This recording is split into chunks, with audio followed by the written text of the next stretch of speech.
하나님 말씀 요한복음 17장 보겠습니다.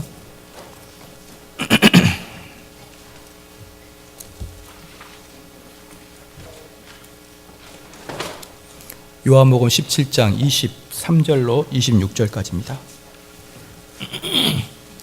요한복음 17장 23절로 26절 말씀까지입니다. 봉독해 올리겠습니다. 곧 내가 저희 안에 아버지께서 내 안에 계셔 저희로 온전함을 이루어 하나가 되게 하려 함은 아버지께서 나를 보내신 것과 또 나를 사랑하신 같이 저희도 사랑하신 것을 세상으로 알게 하려 함이로소이다. 아버지여 내게 주신 자도 나 있는 곳에 나와 함께 있어 아버지께서 창세 전부터 나를 사랑하심으로 내게 주신 나의 영광을 저희로 보게 하시기를 원하옵나이다. 의로우신 아버지여 세상이 아버지를 알지 못하여도 나는 아버지를 알았sap고 저희도 아버지께서 나를 보내신 줄 알았sap나이다. 내가 아버지의 이름을 저희에게 알게 하였고 또 알게 하리니 이는 나를 사랑하신 사랑이 저희 안에 있고 나도 저희 안에 있게 하려 함이니이다. 아멘. 오늘은 교회의 6번째 표지 사랑이란 제목으로 하나님 말씀 전하겠습니다. 우리가 오늘까지 6번째로 표지니까 6가지를 주제를 알아봤습니다. 첫 번째는 기쁨이었죠. 그 다음에 거룩.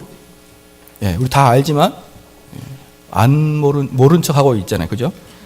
기쁨, 거룩, 진리, 그 다음에 선교, 연합. 현재까지는 5가지를 보았습니다. 우리 예수님께서 교회에 나타내야 될 그 6가지 덕목 중에 지난주까지 5가지. 그래서 교회의 첫 번째 표지는 기쁨인 것이죠. 그 다음에 거룩함. 당연히 교회는 진리의 터이기 때문에 진리, 선교, 연합. 그리고 오늘 마지막으로 사랑입니다.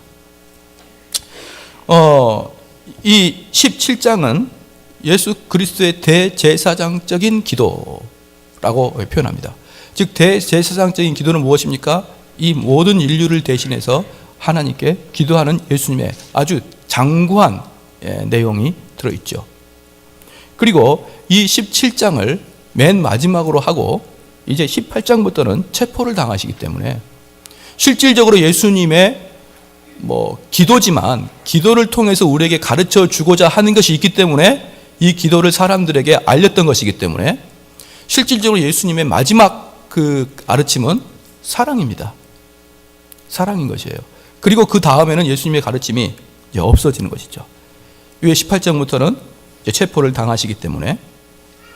그래서 고린도전서 13장에 보면은 믿는 자들의 범주를 믿음, 소망, 사랑이라는 3개의 범주로 이렇게 해놨습니다. 그게 믿는 자들의 모습이죠. 그러면 믿음은 무엇입니까? 믿음은 우리가 십자가를 바라보는 게 믿음인 것이에요. 십자가로부터 그 예수 그리스도 공로가 나한테 온다는 그 믿음, 십자가를 바라보는 게 믿음이고, 그럼 소망이 무엇입니까? 재림하실 예수 그리스도가 내 편인 것을 믿는 게 소망인 것이에요. 즉 무슨 말입니까? 내가 죽어서 천국 가는 소망인 것입니다. 그럼 사랑이 무엇입니까? 사랑은요, 세상 사람들과 그리스도인을 향해서 내가 품어야 될 마음이 사랑인 것입니다. 그럼 우리가 잘 생각해 보십시오. 이 3가지 중에 우리가 십자가를 바라보고 우리가 신앙생활인들에게 믿음이 있다는 것은 얼마나 핵심적이고 중차대한 일입니까? 그죠? 그 다음에 우리가 신앙생활 하면서 하늘의 소망을 두고 살아간다는 게 얼마나 우리의 신앙생활을 변화시킬 수 있습니까? 많은 사람들은요, 신앙생활을 하나님 나라에 두지 못하고 있는 게 분명합니다. 왜냐 그러면 그들의 강구하는 내용들이 거의 대부분 영적인 거나 하늘나라에 두고 있는 게 아니라 이 땅에서 우리 자녀가 잘 되기를 원하는 기도를 대체적으로 하고, 이 땅에서 내가 어떻게 하면은 잘 사느냐의 문제에 대해서 기도를 많이 하는 걸 보면은 아마 우리의 마음속 깊숙한 곳에서 하늘에 대한 소망보다는 이 땅에 대한 소망이 더 크다는 것을 스스로는 느낄 수 있을 것입니다. 그러한 신앙들은 결국은 계속 이 땅을 바라보게 하는 것이고, 이 땅에서는 도대체 구원의 소망이 나타나지 아니하므로 시간이 지나가면 지나갈수록 소망이 생기는 게 아니라 두려움과 공포에 쌓이게 되어 있습니다. 그 사람들의 가장 하이라이트는 언제냐 그러면 청년기 때겠죠. 몸도 마음도 건강하고 꿈과 소망이 있던 그 청년기 때를 정점으로 해서 이제 나이가 들고 병들면은 그 사람에게는 소망이 점점 사라지게 돼 있죠. 왜 그랬습니까? 소망을 땅에다 두고 있기 때문에 그러는 것입니다. 그러나 우리가 소망을 하늘에 두고 있는 자들은 나이가 들어가면 들어갈수록 더 큰 기쁨과 소망으로 쌓이겠죠. 왜냐 그러면 내가 그렇게 평생 동안 보고자 하는 예수 그리스도를 만나러 간다는 그 기쁨이 얼마나 크겠느냐 이 말입니다. 그래서 우리가 소망을 예수 그리스도의 재림에 두고 있는 자와 이 땅에 소망을 두고 있는 자는 명백하게 다른 신앙생활을 할 수밖에 없습니다. 그러니 우리가 소망이 얼마나 그리스도인에게 큽니까? 또 하나, 우리 그리스도인들 간의 상호관계, 사랑의 관계가 얼마나 중요합니까? 그런데 가만히 생각해 보면은 우리는 1번, 2번은 대단히 중요하게 여기고 3번은 별로 중요하게 여기지 않는 경향이 있습니다. 내 마음에 믿음이 있으면 됐지 성도 간의 사랑이 꼭 필수적인 것은 아니라고 생각할 때가 있지 않습니까? 믿음과 소망은 필수적인데 그리스도인들의 사랑은 약간 덜 필수적이라고 생각한 적은 없습니까? 근데 바울은 분명히 그 중에 제일은 사랑이라 그렇게 얘기했습니다. 우리가 생각하기에 사랑은 그다지 그렇게 중요하게 여겨지지 않는데 바울은 그 중에 제일은 사랑이다. 심지어 믿음도, 심지어 소망보다도 사랑을 더 크다고 말했습니다. 요한복음 13장 한번 펴보겠습니다. 요한복음 13장 34절, 35절입니다. 34절, 35절 같이 한번 읽겠습니다. 새 계명을 너희에게 주노니 서로 사랑하라. 내가 너희를 사랑한 것 같이 너희도 서로 사랑하라. 너희가 서로 사랑하면 이로써 모든 사람이 너희가 내 제자인 줄 알리라. 이렇게 사랑을 이야기하신 우리 예수님께서 마지막에 오늘 본문의 26절에 내가 아버지의 이름을 저희에게 알게 하였고 또 알게 하리니 이는 나를 사랑하신 사랑이 저희 안에 있고 나도 저희 안에 있게 하려 함이니라. 하나님이 세상을 이처럼 사랑하사 그 사랑을 우리 예수님은 제일 마지막에 점을 딱 찍고 모든 사역을 마치셨습니다. 왜 그렇게 사랑이 중요할까요? 우리가 언뜻 보면은 필수적인 것 같지 않은데 예수님도 그렇고 바울도 그렇고 왜 성경에서는 모든 율법의 완성을 사랑이라고 말할까요? 예를 들어서 지난주까지 배웠던 교회의 5가지 표지 중에 사랑을 한번 빼보겠습니다. 나는 기쁨이 있습니다. 기쁨이 충만하죠. 그런데 그 기쁨에서 사랑을 빼보십시오. 그러면 쾌락이 됩니다. 곧바로 죄가 돼요. 기쁨을 추구하는데 거기에 진정한 사랑이 빠져버리면 육적 만족의 쾌락만 남습니다. 사랑하는 성도 여러분, 우리는 진정한 기쁨이 어디서 얻어집니까? 하나님 말씀을 듣고 그 말씀에서 내가 거듭남을 체험하고 내가 새 생명이 태어날 때 그때의 기쁨이 참된 기쁨이죠. 즉 무슨 말입니까? 수험생에게 참된 기쁨은 무엇입니까? 합격증입니다. 우린 때에 따라서 수험생들이 100일 남겨놓고 또는 50일 남겨 이럴 때 찾아가서 식사를 사주거나 또는 선물을 사줄 수가 있습니다. 잠깐 기쁘죠. 근데 그것은 본질적인 기쁨이 아닙니다. 그 수험생은 그런 음식을 먹거나 교제 시간이 기쁜 게 아니라 실질적으로는 합격증이 기쁜 것입니다. 그러므로 그 합격증을 받지 못한 상태에서 어떠한 행위들은 다 일시적이요, 다 한순간에 흩어지고 말 기쁨인 것이죠. 마찬가지로 성도들의 기쁨은 무엇입니까? 하나님 말씀으로 내가 하나님 백성 된 것에 대한 확신을 가질 때 기쁨이 있는 것입니다. 즉 무슨 말입니까? 성도의 기쁨은 말씀이 쏟아진 이후의 기쁨이 참된 기쁨인 것이죠. 그런데 이 참된 기쁨을 경험하지 못한 자들은 교회에서 어떤 기쁨을 추구하려고 그럽니까? 직접적인 기쁨을 추구해버리려고 그러는 것이죠. 하나님 말씀을 듣고 그 말씀에 의한 내 심령에 변화된 내가 죄로부터 이탈해서에 나타난 기쁨, 그 기쁨을 경험하지 못하고 직접적인 기쁨을 추구한 것입니다. 예컨대 목사님이 설교할 때 유머를 많이 써서 우리 성도가 깔깔깔 웃으면 기쁘다고 생각하는 그러한 종류 말입니다. 여기에 있는 정도현 목사도 유머를 사용하지 못해서 사용하는 게 안 사용하는 게 아닙니다. 저는 눈에 보이는 게 유머로 보여요. 모든 게. 보면은 유머스러워 보입니다. 그걸 말로 표현하면 웃깁니다. 그러나 그걸 사용하지 않는 이유가 무엇입니까? 그걸로 우리 성도가 기쁨을 느끼게 하는 것은요, 죄악이기 때문에 그렇습니다. 그건요, 기쁨이 아니라 가짜 기쁨입니다. 참된 기쁨은 무엇입니까? 우리가 죄로부터 이탈했을 때 그때 느껴지는 참된 기쁨, 이것을 만끽해야 됩니다. 그러므로 이 교회에서 성도 간의 서로의 사랑이 빠진 상태에서, 알맹이가 빠진 상태에서 기쁨을 추구하는 것은요, 다 쾌락이요, 순전히 순간 지나가고 말 죄악인 것입니다. 두 번째, 거룩에서 사랑을 빼보겠습니다. 거룩에서 사랑을 빼면 자기 의만 남습니다. 자기 의는 바로 바리새인들이 가장 가지고 있던 그런 덕목이었습니다. 당시의 표준으로 보면 바리새인들은 대단히 거룩하고 경건한 자였죠. 여기에서 여러분들 중에 우리 교회에 일주일에 한 번 이상 나오신 분이 몇 프로나 될까요? 수요 예배 있고 철야 있고 심지어 새벽 예배가 있는데 과연 몇 프로나 우리 교회를 일주일에 한 번 이상 올까요? 예, 어떠한 이유 때문에 올 수 없는 사람 많은 거 알고 있습니다. 직장의 문제, 거리의 문제 때문에 못 오는 사람 많아요. 그러나 바리새인들은 일주일이면 3번, 4번 회당에 찾아갑니다. 매번 찾아가고 일주일에 3일을 금식하고요. 철저하게 10원짜리까지 토시 틀리지 않고 11조를 내는 자들이 바리새인들이었죠. 그래서 우리의 시각으로 보면은 그 바리새인들의 의를 따라갈 수 있는 사람이 그렇게 많지는 않은 것 같습니다. 그런데 바리새인에게 무엇이 빠졌습니까? 사랑이 빠졌어요. 거룩함에 사랑이 빠지자 어떻게 됩니까? 자기 의가 되기 시작합니다. 자기 의가 되기 시작한 사람은 어떤 상태가 되냐면 대단히 무서운 사람으로 변하기 시작합니다. 어떤 분들 중에 이것은 우리 성도들에게 속함이 않습니다. 왜냐 그러면 새벽 예배를 잘 나오는 분이 많이 없으니까. 그러나 예를 들어서 어떤 분이 새벽 예배를 계속 나오는데 그 새벽 예배가 자기 의가 된 사람이 있다고 칩시다. 그러면요, 여러분 그 사람 옆에 못 갑니다. 쳐다보고 위아래를 훑어보는 게 기도도 안 하는 게 이렇게 쳐다보는 것이죠. 어디서 기도도 안 하는 게 여기서 숨을 쉬고 그러느냐, 이렇게 쳐다보기 때문에 이야기는 안 해도 눈빛에서 그렇게 발출이 되기 때문에 자기 의에 가득 찬 것이죠. 자기가 무엇을 좀 한다고 하여 자기 의에 가득 차서 그 눈빛에서 자기 의가 쏟아져 나오는 사람들, 그게 바로 바리새인들이었죠. 그래서 바리새인들은요, 얼마나 무정한지 자기의 그 기준에 들어오지 않으면 죽여버립니다. 누구를 죽였습니까? 예수님을 죽이는 거예요. 아무리 이야기해도, 예수님이 이야기해도 예수님을 죽입니다. 만약에 바리새인들이 사람을 사랑하는 마음이 있다 그랬으면요, 예수님을 그렇게 죽일 수는 없었죠.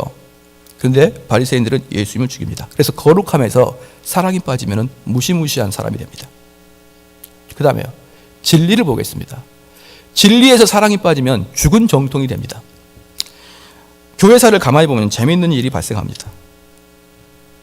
어떤 사람들은 우리가 로마 카톨릭의 동생이라고 생각하는 그런 순박한 사람이 있어요. 우리는 로마 카톨릭의 동생이 아닙니다. 물론 당시 종교개혁을 했던 사람이 전부 다 로마 카톨릭 내에 속해 있었죠. 속해 있었지만 그들은 로마 카톨릭에서 개혁을 한 게 아닙니다. 정확하게 말하면 사도들의 가르침을 깨닫고 사도들의 가르침, 즉 초대교회로 다시 돌아간 자들이었어요. 로마 카톨릭이 쭉 진행됐고 그 속에서 자생한 게 아니라 로마 카톨릭이 한강같이 아주 유구하게 흘러나오고 그 한 줄기 빛, 꼬랑처럼 사도시대 때부터 꼬랑처럼 조그맣게 실처럼 이어져 나오는 정통이 있었습니다. 누구를 통해서? 어거스틴을 통해서 그 어거스틴의 계파가 하나의 시로라기처럼 계속 흘러나왔습니다. 그게 1500년 동안 로마 카톨릭 내에서 한 번도 마르지 않고 아주 작은 물줄기였지만 정통이 흘러내리고 있었습니다. 그리고 대부분의 그 한강처럼 넓고 많은 부분들은 전부 잘못된 교리와 잘못된 신학에 흘러가 버렸고 초대교회부터 지금까지 시로레기처럼 하나의 물줄기가 흘러 있었는데 그게 바로 정통주의였습니다. 그 정통주의의 사람은 어거스틴이 바울을 연구함으로 바울의 이론을 완전히 확대시켰고 그 어거스틴을 계속 공부했던 마틴 루터와 존 칼빈에 의해서 종교개혁이 빵 터져버리고 만 것이죠. 그래서 종교개혁이라고 할 것 같으면은 교리와 교리의 싸움의 종교개혁입니다.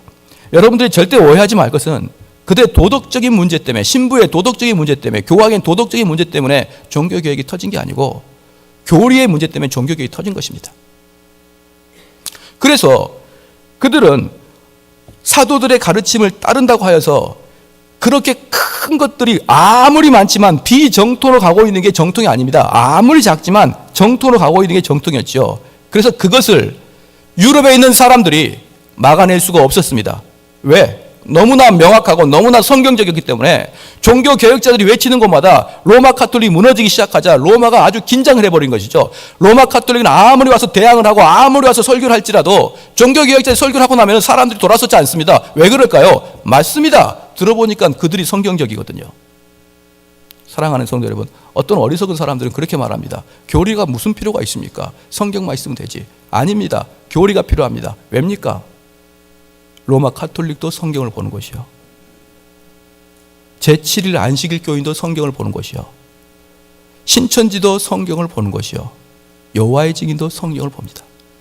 그러면 누가 만든 것입니까? 누가 만든 걸까요? 누구든지 성경 보고 있습니다. 그럼 누가 맞은 걸까요? 그렇습니다. 사도시대 때부터 내려오는 그 물줄기의 정통의 교리를 가지고 있는 자가 이기는 것입니다. 그래서 이게 정통이라는 것을 성경과 교회사를 통해서 증명하는 그 팀이 바로 종교개혁자들이었죠. 그래서요, 그 교리가 폭발적으로 함으로 16세기는 종교개혁의 불바다가 되고 말았습니다. 그냥 그들이 으쌰으쌰 운동하는 게 아니었어요. 그냥 그들이요, 뭔가 잘못된 것을 개방하고 개혁하자 이게 아니었습니다. 진실된 교리로 돌아가자는 것이었어요. 그래 터지고 맙니다. 그런데 문제는 무엇입니까? 그 교리 안에 사랑이 빠지기 시작합니다. 그럼 어떻게 됩니까? 정죄하기 시작합니다. 네모 반듯한 교리 책을 딱 가져와서 네모 반듯하게 가져와서 이것에 어긋난 것도 너 잘못됐어 계속 그럽니다. 이걸 바로 죽은 정통이라 그러죠. 정통주의는요, 어쩔 수 없는 핸디캡이 있어요. 그게 뭐냐면 어렵다는 겁니다. 비정통은 어렵지 않아요. 근데 정통주의는 어쩔 수 없이 어렵습니다. 왜? 전문적이고 깊이 있는 교리를 배워야 되니까.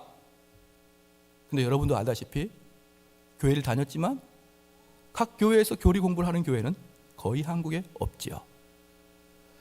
정통주의는 대단히 어렵습니다. 목사님이 그 정통주의 교리를 성도들한테 입력시키면 대단히 어렵습니다. 그러면 그가 하지 아니하고 간편한 것을 하게 되겠죠. 그 결과 어떻게 됩니까? 기준을 상실하게 됩니다. 그런데 왜 이런 일이 자꾸 발생하느냐? 1세대, 2세대 때는 그 교리에 사랑이 듬뿍 들어가지고 그 교리로 누구를 공격하느냐? 내 자신을 공격하거든요. 교리에 사랑이 들어가면 그 교리는 나를 공격합니다. 그래서 내 안에 썩어 있는 것, 내 안에 불순물을 계속 보면서 도려내는 작업을 하게 되어 있거든요. 그렇지만 교리에 사랑이 빠지면 어떻게 됩니까? 남을 공격하게 되어 있습니다. 그래서 죽은 정통이 들어가게 되면 1세대, 2세대 다 끝나고 3세대가 딱 되면 사람들은 사랑이 없고 영성이 없고 그 다음부터 무엇만 있습니까? 이론만 딱 가지고 교리만 가지고 교회에서 잣대로 사람들을 평가하기 시작합니다. 그래서 정통 교리가 들어가는 곳은 전부 다 분열과 싸움이 일어나게 되어 있습니다. 독특하게 한국 교회에서 가장 분열이 심한 교회는 장로교회입니다. 왜 그렇습니까? 겉으로만 정통을 표방한 죽은 정통이기 때문에 그런 것이에요. 감리교나 성결교는 잘 분열이 안 됩니다. 왜냐 그러면 말씀드리기 좀 어색하지만 그들은 특별한 교리를 가지고 있지 않고 있기 때문에 그렇습니다. 특별한 교리를 가지고 있지 않기 때문에 싸울 일이 없습니다. 우리 서로 하나 되자 손잡고 가면 갑니다. 그런데 이 아름답고 장중하고 깊고 넓고 아름다운 이 교리에 사랑이 빠지자 서로 헐뜯고 싸우는 아주 비참한 분열이 시작되는 것이죠. 지금은 대한민국에 장로교가 도대체 몇 개 교단이 있는지도 모를 정도로 갈라져 버렸습니다. 사랑하는 성도 여러분, 그러니까 어떻게 말하냐면 교리 하는 곳마다 쪼개지더라 이런 말이 나오는 거예요. 교리 좋아하다가 다 쪼개졌다. 교리 자랑하는 교회마다 부흥하는 교회 못 봤다. 이렇게 사람들이 하자 그 다음부터 교리를 전부 다 치워버립니다. 교리 공부 더 이상 안 합니다. 그리고 뭐 합니까? 그리고 그냥 찬양하고 성경 공부, 간단한 성경 공부하게 돼버리는 것이죠. 그러면요 쪼개질 일이 없습니다. 이렇게 나오게 된 계기가 무엇 때문에 나옵니까? 죽은 정통 때문에 나옵니다. 죽은 정통은 왜 나옵니까? 그렇습니다. 진리의 사랑이 빠질 때 그렇습니다.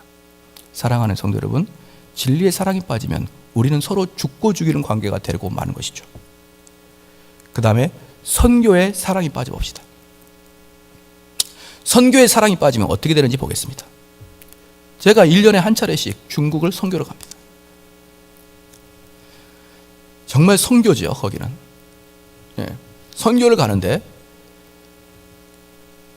제가 선교를 할 때 중국 한족, 삼족, 삼자교회 목사님들에게 신학을 가르치죠. 신학을. 저는 특별히 교회사를 가르치고 있습니다. 그런데 삼자교회의 뜻이 뭐냐? 저는 왜 자꾸 삼자교회나 했더니 삼자교회는 세 가지 자치를 한다. 그래서 삼자입니다. 세 가지 자치. 자립, 자주, 그 다음에 자정인가? 하여튼 스스로를 다스린다는 거예요. 스스로 다스린다. 삼자입니다. 이 삼자가 뭐냐? 자가 뭐냐? 자기 민족들이 교회를 자립시키고 자기 민족이 교회를 치리하고 자기 민족이 교회에 설교를 해야 된다. 이게 삼자입니다. 이게 법으로 정해져 있죠. 그래서 삼자교회라고 하는 것입니다. 그러면 법으로 정해져 있다는 뜻은 무엇입니까? 외국인이 가서 설교를 하거나 외국인이 그 교회를 치리하게 되면 그것은 법에 걸려서 처벌받는다 이 말입니다. 그러므로 우리는 중국에 들어갈 때 우리를 중국에서 뭐라고 하느냐? 특목이라고 합니다. 특목. 그 특목이라는 단어는 간첩이라는 뜻이에요. 중국 사람이 보기에 한국 목사들은 간첩하고 똑같습니다. 우리는 법을 어기고 그 법을 어기고 숨어서 옛날에 독립운동들이 완전히 모여서 독립운동을 꾀하듯이 우리는 숨어서 산속에서 시골 구석에서 아무도 나가지 않고 일주일 동안 수업을 해버리고 말죠. 그런데 그들은 우리를 특목이라고 합니다. 왜 그럴까요? 그렇습니다.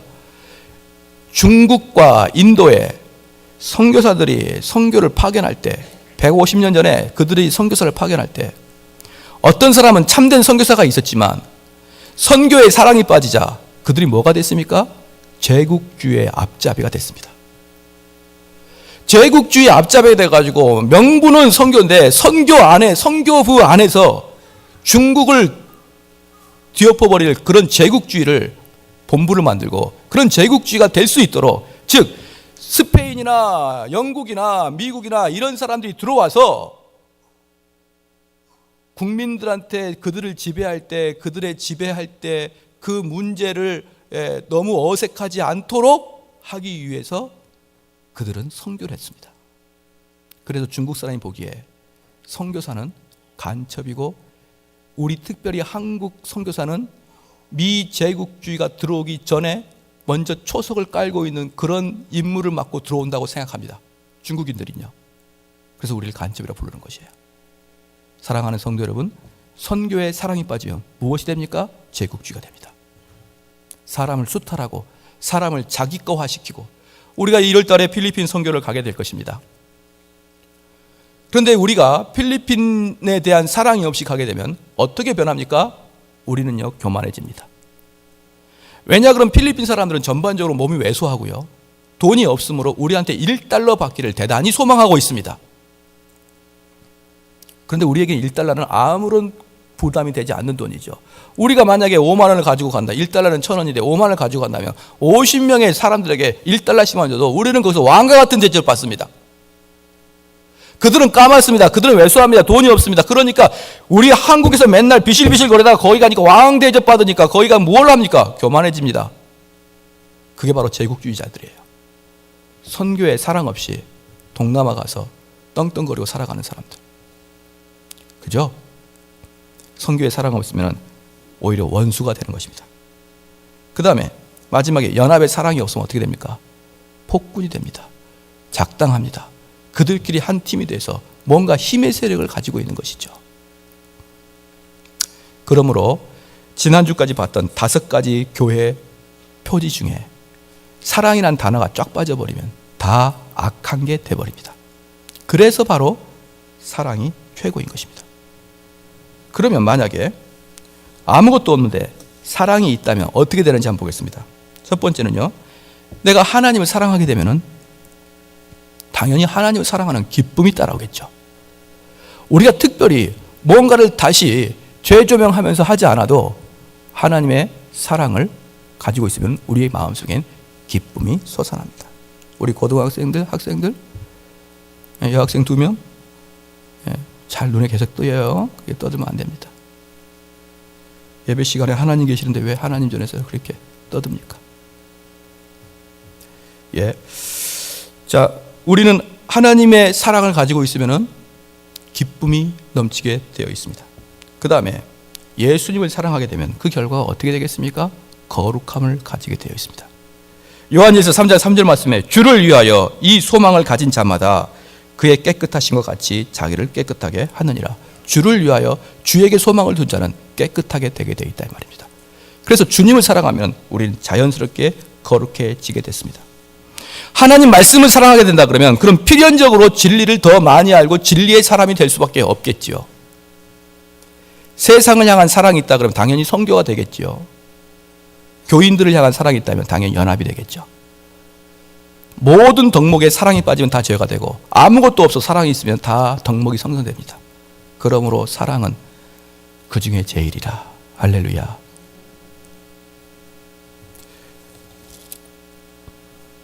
갈라디아서 5장 보겠습니다.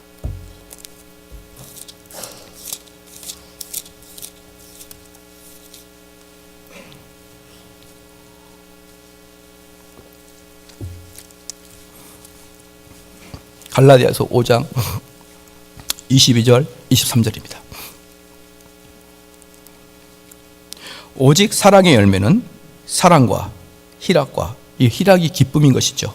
사랑과 희락과 화평과 오래 참음과 자비와 양성과 충성과 온유와 절제니 이 같은 것을 금지할 법이 없느니라. 이 말씀에는 참으로 대단한 이야기가 있습니다. 우리는 보편적으로 성도들이 성경을 볼 때 형광펜으로 칠해놓는 것이 있습니다. 내 시작은 미약하나 나중은 창대하리라. 뭐 이런 것들 쳐놓고 기쁨으로 받아들이고 있죠. 물론 그게 잘못됐다는 이야기는 전혀 아닙니다. 그러나 성경은요, 필히 목사가 있어야 되고 성경 교사가 있어야 제대로 해석하는 것입니다. 혼자서 성경 읽어서는 잘 해석하지 못합니다. 바로 이 부분입니다. 이 부분에 보십시오. 자세히 보면은 오직 성령의 열매는 열매 단수입니까? 복수입니까?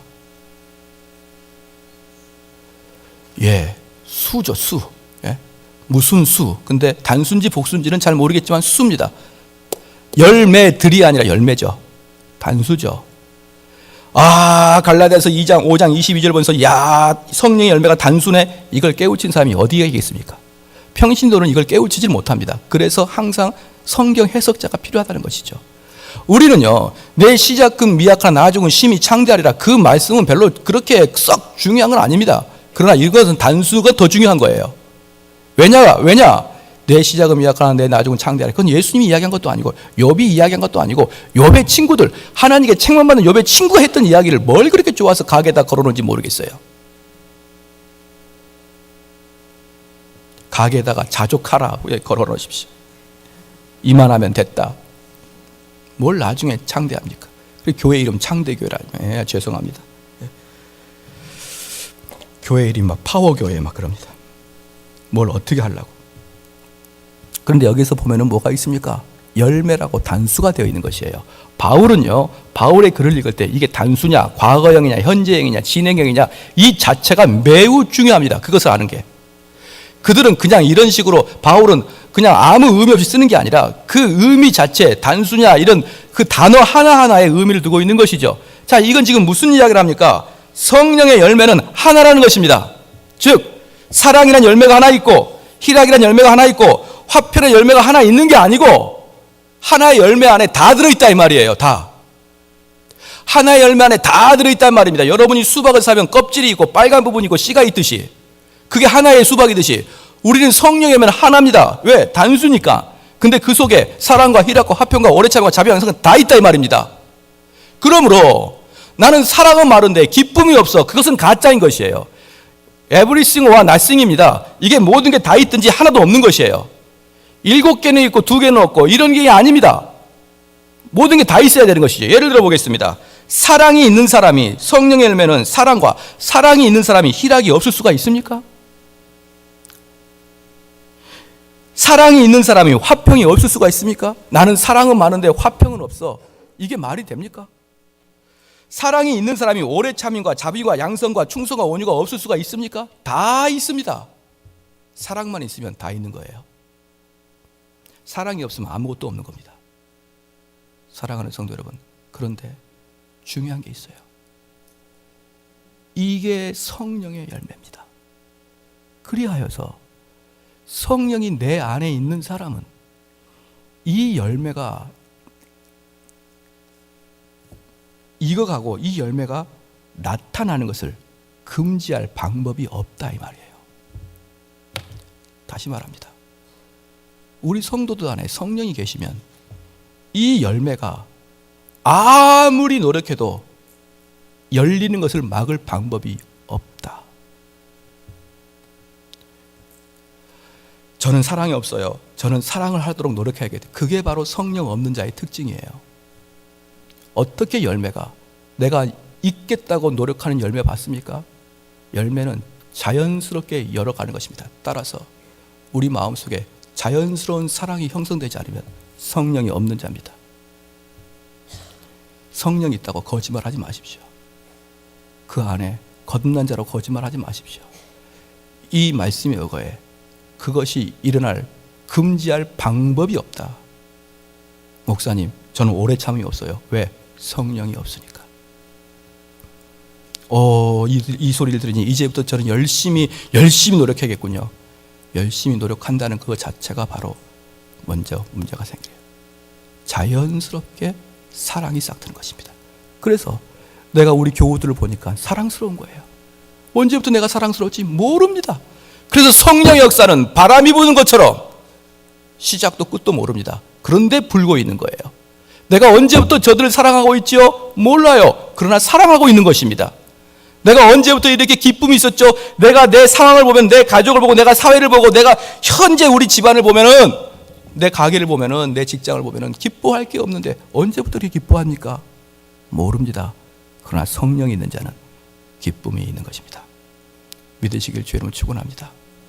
이 모든 것들의 바탕에는 사랑이 있는 것이에요. 사랑이 있는 자들은 모두 그 일을 하게 되어 있습니다. 다시 본문의 요한복음으로 오겠습니다.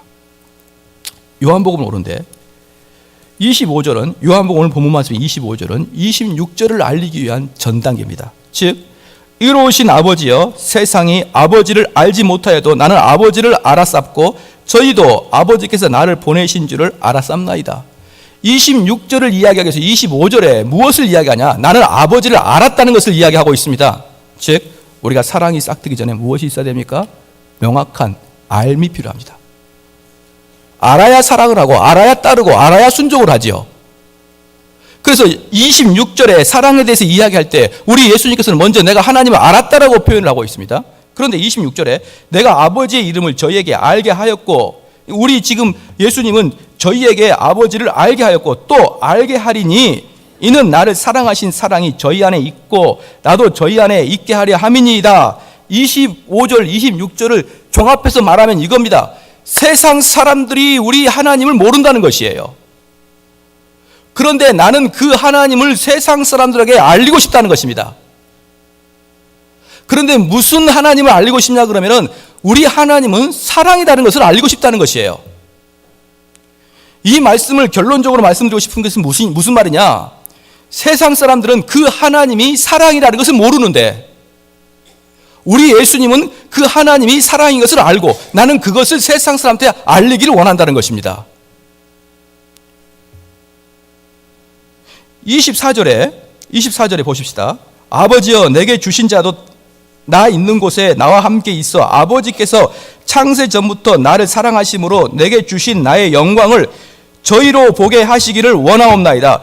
24절 말씀에 보니까 창세 전부터 우리 하나님께서는 예수님에게 무엇을 맡기셨느냐? 구원에 대한 일을 맡기셨습니다. 그런데 그 구원에 대한 일을 계획을 잡았는데 마지막에 예수님께서 하신 얘기가 뭐냐면 그 구원에 대한 이야기를 내가 십자가를 짐으로 골고다에서 십자가를 짐으로 마지막에 내가 하나님이 전 국민, 하나님이 택한 자를 사랑한 것을 내가 십자가에 올라가서 죽음으로 말미암아 내가 하나님의 영광을 드러내겠습니다. 그 뜻이에요. 사랑하는 성도 여러분,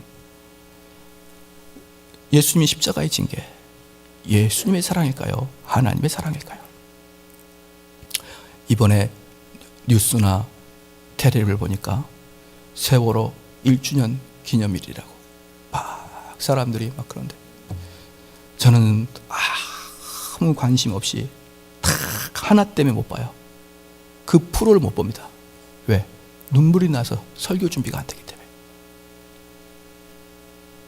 가슴이 너무 답답해서 설교 준비가 안 되니까 저는 못 봅니다. 세월호 사건에 대한 그 뉴스를. 너무 먹먹해져서. 사랑하는 성도 여러분, 자녀를 잃은 부모의 마음을 무엇으로 이해할 수 있고 무엇으로 위로가 되겠습니까? 어떠한 걸로 위로가 되겠습니까? 절대로 위로가 되지 않죠. 입장 바꿔놓고 생각해봐요. 내 아들이 거기서 빠져 죽었다고 생각해봐요. 못 살아요. 나의 인생은 그날로 끝나는 겁니다. 아비의 인생은 그날로 끝나는 거예요. 내가 이 세상에서 맛있는 거 먹으면 기분이 좋을까요? 내가 이 세상에서 돈 많이 벌면 기분이 좋아요? 우리 자녀가 다 죽었는데. 근데 우리 하나님은 당신의 아들을 그렇게 죽였습니다. 여러분이 세월호 부모님이 불쌍하지만 하나님이 불쌍한 적이 있었습니까? 그 아들을 줘서 우리를 살리실 만큼 사랑하신 분이 하나님이십니다. 그 하나님의 사랑을 예수님이 보여주겠다 이 말입니다. 그게 바로 24절, 25절, 26절 말씀입니다. 하나님은 아무 피 흘림 없이 너희를 그냥 구원하는 게 아니었습니다. 하나님은 자기의 독생자 아들을 죽이면서 자기 면전에서 그 아들을 죽여가면서 몸을 찢겨가면서 바로 우리를 사랑하시겠노라고 우리한테 말씀하신 것입니다. 바로 그 사랑이 모든 것 위에 있는 것입니다. 할렐루야. 그럼 마지막으로 저희들이 그렇다면 어떻게 하여야 그 사랑을 실천하고 있는지를 잠깐만 보겠습니다. 간단하게 세 개만 보겠습니다. 첫 번째는요, 잘 들어줘야 됩니다. 잘 들어줘야 된다. 무슨 말씀입니까? 잘 들어준다는 것은 그 사람의 이야기를 잘 귀담아 듣는 것도 있지만 또 하나 그 사람의 상황에 대해서 포용할 수 있는 마음이 있어야 됩니다. 기독교는요, 진리적인 문제를 제외하고는 다 포용해야 됩니다. 제가 좋아하는 목사님 한 분 계십니다. 근데 그 목사님은 여기에서 그냥 일반 직장을 가지고 있다가 미국으로 들어가셨다가 그 직장을 그만두고 거기 미국에서 신학을 하시고 미국에서 목회하시다가 한 15년 하시다가 한국에 들어오셔서 한 2년 전인가 들어오셔서 개척하신 목사님이 계십니다. 그 목사님하고 가끔 만나서 대화를 하고 차도 마시고 그럽니다. 그 목사님이 저한테 했던 이야기가 그분은 저보다 더 선배고 그러니까 정 목사는 포용력이 있어야 되네 이렇게 이야기를 해요. 그러면서 자기 이야기를 합니다. 자기가 목회했던 그곳이 1.5세, 2세의 아이들이 많은데 걔네들이 벌써 사고 자체가 한국 사람이랑 사고가 틀리다는 거예요. 그러니까 미국 한인들 사회에서는 부모와 자녀들 간에 맨날 싸우는데 그 싸우는 이유가 뭐냐 그러면 가치관이 틀리니까. 그래서 안 되겠다 싶어요. 그래서 한인교회들의 특징 중에 하나가 뭐냐면 1.5세와 2세들을 한국의 정서를 잊지 아니하도록 꾸준히 가르쳐준 게 그곳의 교회 중에 사역 중에 하나입니다. 그래서 이 목사님이 무엇을 했냐 그러면은 한국의 유학생들을 초청해서 수련회를 가서 일주일 동안 수련을 가서 거기서 한글도 가르치고 한국 문화도 가르치고 성경도 가르치고 신앙도 가르치고 그래도요 우리가 미국의 한인은 한인교회보다 한국교회가 그나마 성경 공부를 더 많이 합니다. 미국에는 한인교회보다 한국교회가 더 기도가 뜨겁습니다. 그러니까 그것을 전수하기 위해서 모여서 수련회를 갔습니다. 그런데 1.5세, 2세들이 얼마나 우리 한국의 시각으로 버릇이 없습니까? 버릇장머리 없는 거예요. 그랬더니 우리 그 육군 만기제에 대한 우리 유학생들이 가서 그걸 보겠습니까? 다른 데도 아니고 만기제인데. 그래서 이놈 새끼들이 버릇이 없네? 이렇게 나온 것입니다. 그래서 그들한테 다 집합시켰습니다. 중고등학생을. 밤에 머리 박어! 이렇게 시킨 거예요. 그랬더니 미국 애들은 머리박을 한 번도 안 해봐서 어떻게 하는지 모르고 가만히 서 있는 거예요. 그러니까 이 만기 제대하신 유학생들이 더 불일 듯 분노가 일어나서 이놈의 새끼들이 버르장머리 없는 놈들 충고하는데 고등학생들이 이 유학생 얼굴을 빤히 쳐다보면서 눈을 쳐다보면서 째려봅니다. 그러니까 만기 제대한 육군 병장 출신이 주먹으로 때려버렸어요. 여기저기를. 그리고 난리가 나고 교회까지 흔들흔들거렸습니다. 그러면서 그 목사님이 저한테 그랬어요. 정 목사님, 왜 걔네들이 사람 얼굴을 빤히 쳐다본지 아나? 왜 그렇습니까? 우리 한국 사람들은 어른이 대답할 때 머리를 조아리지만 미국 애들은 어른이 대답하면 눈을 쳐다보라고 교육받네. 그럼 단지 어른이 충고하니까 배우는데도 눈을 쳐다봤을 뿐이야. 근데 이 무식한 유학생들이 미국 사정도 모르는 이 만년 제대한 이 병장들이 혈기왕성하여 두들겨 패가지고 다 교회가 분란됐는 그 사건, 나는 잊을 수 없네. 그러니까 저한테 그렇게 얘기합니다. 정대훈 목사, 당신이 살아온 가치 기준으로 남 판단하지 말게나. 그게 바로 사랑의 시작이다. 그대로 그 문화를 그대로 봐줘야 됩니다. 그 사람이 자라온 환경을 그대로 받아줘야 됩니다. 왠지 아십니까? 그게 진리가 아니니까. 그게 남을 잘 들어주는 시작입니다. 그냥 그래, 너는 그렇게 태웠구나. 또 하나, 하나님이 그렇게 그 성격을 주셨는데 어떻게 내가 바꾸겠습니까? 제가 누차 말씀을 드리지만 푸들이는 깽깽깽 거립니다. 푸들이한테 야 이놈아, 제 쇳바드처럼 큰 소리 이렇게 제자라. 그럼 푸들이가 깽깽 안 그러겠습니까? 그것은 지나치게 푸들이한테 잔인한 얘기 아닙니까? 너 자꾸 쇳바드처럼 못 찢어내면 성대 수술해버릴 거야. 그건 푸들이를 죽이는 것이죠. 푸들이는 그렇게 찢어내라고 하나님이 그렇게 만들어 주셨는데 왜 바꾸려고 그럽니까? 그래서 사랑의 시작은요, 그냥 그 사람의 상태를 그대로 받아들이는 것. 그게 바로 사랑의 시작입니다. 그 문화를 이해할 수 없어도 받아들이는 것이에요. 그래야 포용되는 것입니다. 그런데 내가 스스로 만들어 놓은 나의 성장 과정에서 내가 스스로 체결된 반듯한 나의 가치관 가지고 이리 되고 저리 되고 이리 되고 저리 되면서 책망하고 바꾸라 이렇게 하게 된다 그러면 그것이 어떤 사랑이 되겠느냐 이 말입니다. 옛날에 이런 일이 있었죠.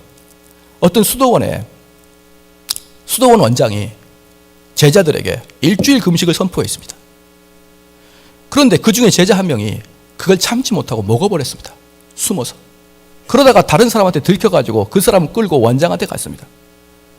원장은 그야말로 호랑이 같은 원장 선생인데 그를 데리고 어떻게 했느냐 그랬더니 저 부엌에서 이 녀석이 숨어서 먹었습니다. 이렇게 얘기하니까 원장이 그랬습니다. 그래, 거기서 다 자기가 원장이 먹어버리는 거예요. 아직 금식 기간이 끝나기도 전에 내가 먹어버립니다. 그런데 사람들이 다 같이 먹었어요. 끝.